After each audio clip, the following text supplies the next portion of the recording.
In the molecular biology of cellular energy sensing, two complexes function as opposing forces that together determine whether a cell is in growth mode or maintenance mode, AMPK and MTR. AMP-activated protein kinase is the energy deficit sensor. When ATP levels fall relative to AMP, AMPK activates and triggers a cascade of responses, including autophagy induction, essentially telling the cell to switch from building to cleaning. Mechanistic target of rapamycin runs the opposite signal. When amino acids and growth factors are abundant, MTOR suppresses autophagy and promotes cellular growth and protein synthesis.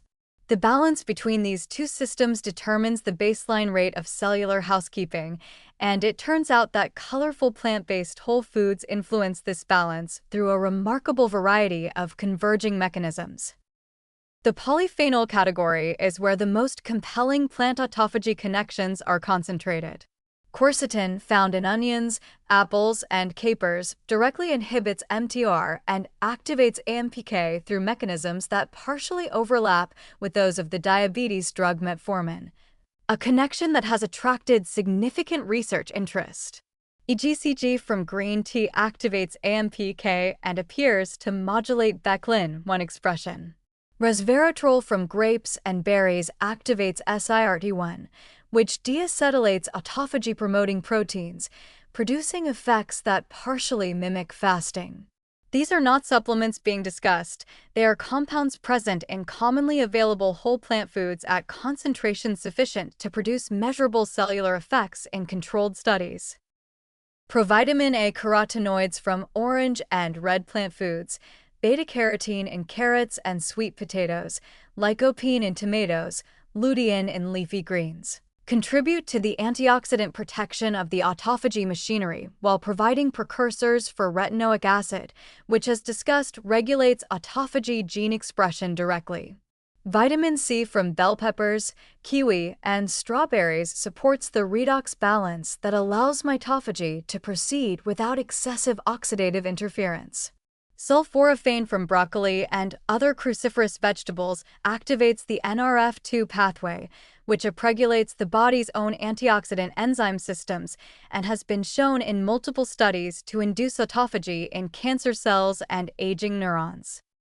The Rainbow Plate Framework, deliberately including produce across the color spectrum daily, is one of the more practically useful nutritional heuristics available because the different color classes of plant pigments map loosely to different phytochemical families with distinct but complementary mechanisms of AMPK activation and MTOR modulation.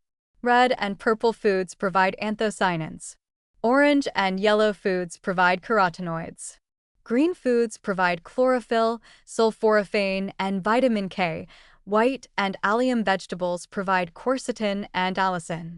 Eating 7 to 9 servings daily with consistent color diversity is a more effective autophagy nutrition strategy than consuming large quantities of any single plant food.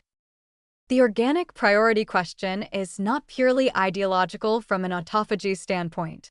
Some research suggests that pesticide residues, particularly those with mitochondrial toxicity, can directly impair the mitophagy process by damaging the mitochondrial membranes that trigger mitophagy signaling.